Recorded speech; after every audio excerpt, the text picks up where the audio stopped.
Alrighty, we are on to chapter 5 of Outlier by Lisa Beeson. Dun dun dun!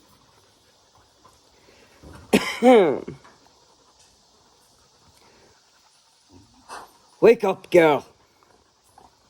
Ari jerked and gasped as she was violently torn away from her sleep by the loud noise. With her eyes wide open and trying to control her racing heart, she saw Cale standing over her bed in workout clothes, which was definitely out of the norm for him. He was giving her that narrowed-eyed look of his that was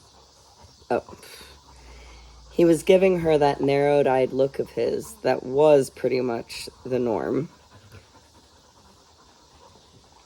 Jeez, Cale, you almost scared me to death. You couldn't have found a more gentle way of waking me up? She asked, sitting up in bed and glancing at the clock on the bedside table.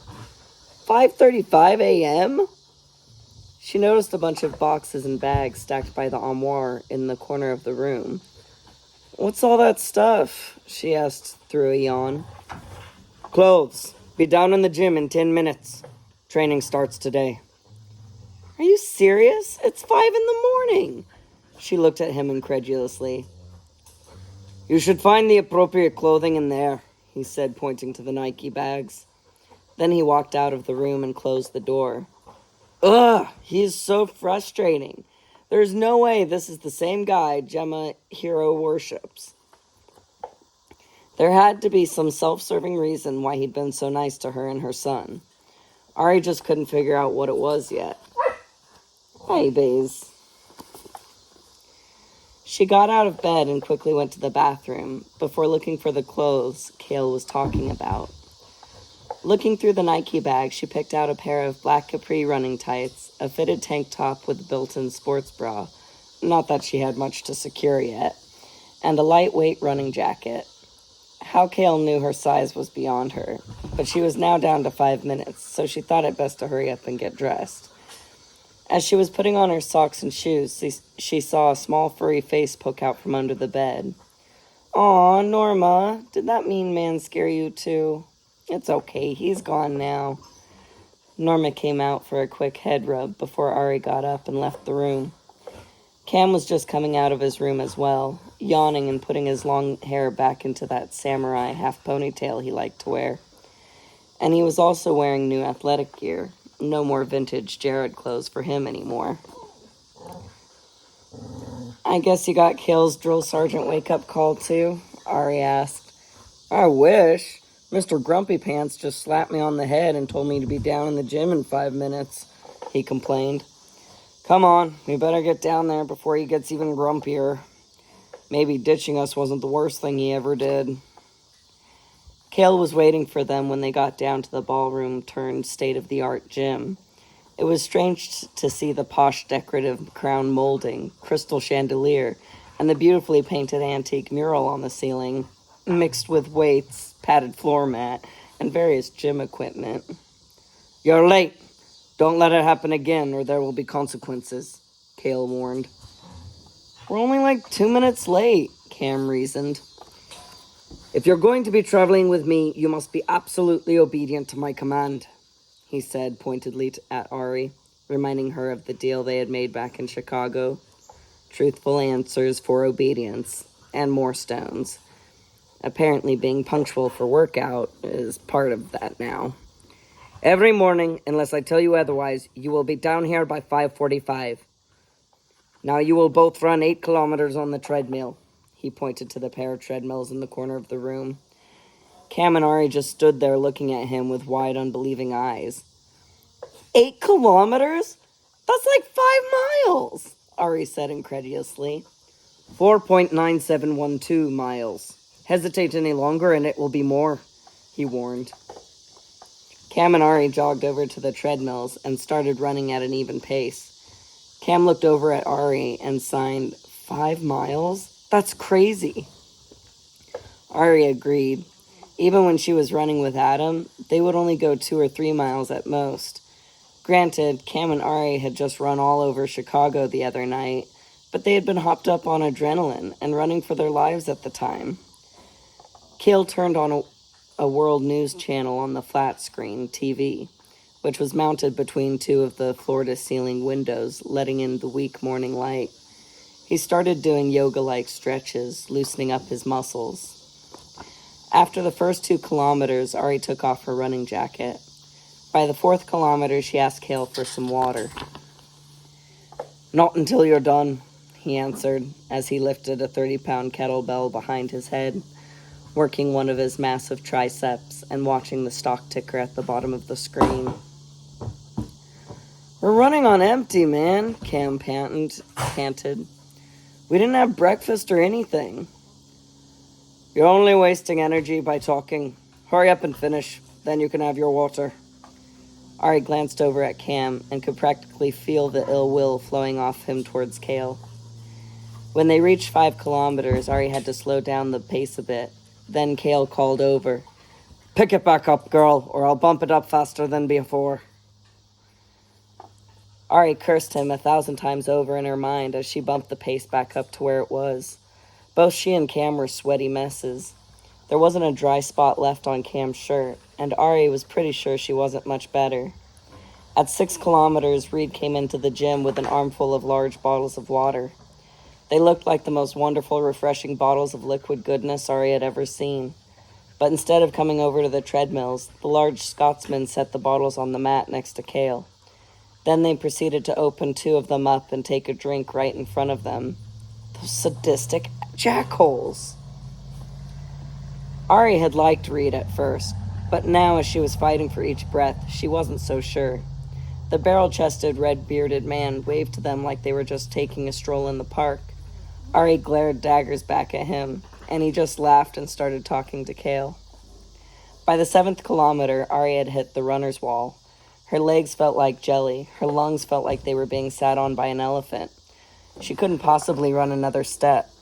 She glanced over at Cam, who was in his own world, pushing through the pain and going steady.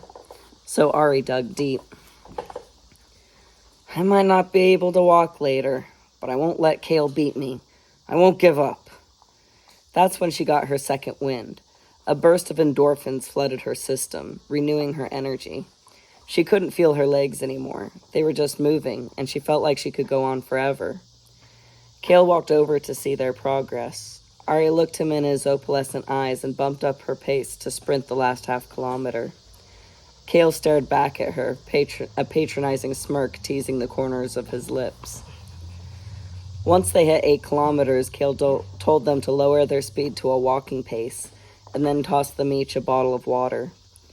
Ari almost dropped hers, but was able to get a death grip on the bottle of precious liquid, and brought it to her parched lips. She was trying not to gulp it all down, but it tasted like the sweet nectar of the gods. Cam took off his sweat-soaked shirt and let it drop on the floor with a moist plop. Gross. "You're going to clean that up later, boy," Cale said, motioning to the sweat petal Cam's shirt made on the mat. "I hate you so much," Cam breathed in between taking sips of water. "What was that?" Cale challenged. "Nothing," Cam said, shaking his head. "It will be my pleasure to clean up the life essence that you have drained from me off the floor, sir," he said with a sarcastic flourish of his hand as he bowed his head. "That's what I thought," Cale said with a satisfied nod. Ari drained the last drop of water from her bottle as her treadmill came to a stop. "Can I have another one, please?" she asked between deep breaths and holding out the empty bottle. Cale took the bottle and threw it into the trash bin by the door. "You can have more when we're done." Her heart sank. "We're not done?" "Today we're doing diagnostics. I need to see what I'm working with and how much more we need to do. Now get your arse on the mat and show me your combative skills." He turned to Cam. "You're going to lift weights with Reed." Cam let his head fall back and started fake crying. Ari immediately regretted sprinting the last half kilometer. "What? I just got done running 5 miles. Now you expect me to fight you? I can barely move." "It was only 4.9712 miles. Let's not exaggerate. Do you expect people to attack you when you're only refreshed and full of vitality?" "It would be thoughtful of them," Cam mumbled under his breath. "No!" Cale pressed on as though he didn't hear him. They will get you at your weakest moment. If you're going to travel with me, you will not be weak. I can't keep looking over my shoulder to make sure you're all right. You will learn to take care of yourself. Now get over here before I go over there and get you. Ari took a deep breath and got off the treadmill with her jelly legs and wobbled over to Cale in the middle of the room. Cam did the same, and Reed walked over to him and gave him a hearty pat on the back, nearly knocking him over. Come, lad. Let's do some chest compressions. He grabbed one of Cam's shoulders in his meaty hand and guided him over to the bench press. How come Cam isn't sparring? Ari asked, trying really hard to keep the whine out of her voice. This was the absolute last thing she wanted to be doing right now. You two will alternate each day between combative skills and weight training. Now stop stalling and show me what you got, yeah? Ari came closer to him and then stepped back into a fighting stance. She was trying to remember everything Adam had taught her, but she was just so tired. Come on, focus. Adam had taught her not to hesitate. Speed and surprise was the key. She had to go for the vulnerable spots. Eyes, temples, nose, throat, solar plexus, kidneys, groin, knees, and feet. She understood the necessity of it in theory, but the thought of actually breaking someone's knees or gouging out their eyeballs made her feel sick. She didn't have much time to think about it, though, before Cale smacked her on the back of her head, causing her hair to fall into her eyes. Hold your guard up higher. You're not protecting anything. Ari blew out a frustrated burst of breath to get the hair out of her eyes. She never felt right about punching Adam when they were sparring because she didn't want to hurt him, but she would have no problem punching Cale. He went for another swat, but she blocked it with her left forearm, then grabbed his wrist, pinning it at an awkward angle for him. She pivoted towards the outstretched arm, bringing her right arm in to bust him in the ribs with her elbow. But before she could make contact, he blocked her elbow with his left hand and swung his wrist out of her grasp, making her spin. Then he swiped her legs from under her, causing her to fall on her back and knocking the already limited air out of her lungs. Cam heard the thud on the mat as Reed stood behind and spotted him. While his shaky arms pushed the weighted bar to their full extension, his eyes darted over to the mat where he saw Ari on her back, fighting for breath. That jerk knocked her down! He put the bar back on the rack and was about to get up when he felt two huge hands push his shoulders back down, and Reed's head leaned over him. I know where your head is at, lad, but you're not doing her any favors running to the rescue every time she's inconvenienced. She needs to learn how to take care of herself. Inconvenienced? That asshat knocked her down. Cam tried to get up again, but Reed just leaned more of his weight onto him. To teach her how to get back up, Reed answered patiently. And watch who you're calling names, or I'll have to knock some respect into ya. Now trust your sensei, Daniel-san. The lass is in good hands. Cam looked up at Reed in mild disbelief. Did you just make a Karate Kid reference? Reed grinned. Aye, that I did. You know how weird that sounds with a Scottish accent, right? Cam said as he reluctantly took hold of the bar again, avoiding looking over at the mat so he wouldn't get mad. Come on, lad. 10 more reps and you're done. He patted Cam's shoulder and stood back up. Ari laid there looking up at the mural of fat cherubs flying in the sky on the ceiling, as she tried to suck air back into her lungs, thankful she hadn't hit her head. Cale stood over her impatiently. Get up! Her body felt like it was made of gelatin. She could barely move, let alone push herself back up. I can't, she coughed out. Cale scowled, then took a knee and leaned down close to her face. You will never say that again, he warned, staring threateningly into her eyes. You are only as weak as you allow yourself to be. So how weak are you, little girl? Ari took in a deep breath through her nose, hating his patronizing tone. I am not weak, she breathed. What was that? He asked mockingly, cupping his hand behind his ear. I'm not weak, she belted out at him. Then get up and fight, he said, standing up. Ari rolled onto her stomach and willed herself up onto her hands and knees. After taking another couple breaths, she got to her feet and stood up, glaring at Kale, daring him to call her weak again. Anger surged through her as she looked at his mocking face, and it made her sloppy. She made a quick right hook to his face that he blocked easily. She pivoted on her left foot and spun around to elbow him in the kidney, but he was too fast for her and ended up slapping her head again. Another wave of anger and frustration rushed through her. "Stop getting angry," he said before he went for a roundhouse kick to her face. She ducked it and spun around to sweep his legs, but he jumped over it and swatted her head again. "Then stop hitting me in the head!" she screamed before going for an uppercut to his jaw. He grasped her fist with one hand, twisted her arm behind her back, then pushed her forward. Her rubbery legs gave out, and when she was just inches from painfully face-planting onto the floor, Kale caught her and flipped her onto her back. He leaned over her as she lay on the ground, panting. "You did better than I thought, but we still have a lot of work to do. Your anger only makes me faster and stronger. You need to learn to control it." Ari had been so tired and angry that she hadn't noticed that she amped him. His already bright, radiant energy was even brighter. Crap. "We're done for today. Gemma should have breakfast ready by 8:30. I suggest you take a hot bath with Epsom salt beforehand. After breakfast, you and Cam will meet with me in the study. Bring any form of ID you have." He didn't even help her up. He just walked out of the gym. Ari waved her hand weakly. "Yes, sir," she said insincerely. She just wanted to lie there forever, staring at the chubby flying babies happily bouncing around in the clouds high above the cares of the world. Must be nice. The clank of the bar being put on the rack signaled that Cam was done as well. He ambled over to where she laid on the floor and collapsed beside her on his stomach. He turned his face towards her. "You okay?" Ari turned her face toward him. "Yeah, you?" "I've lost the use of my arms and legs, but other than that, I'm swell," he grimaced. "Hey."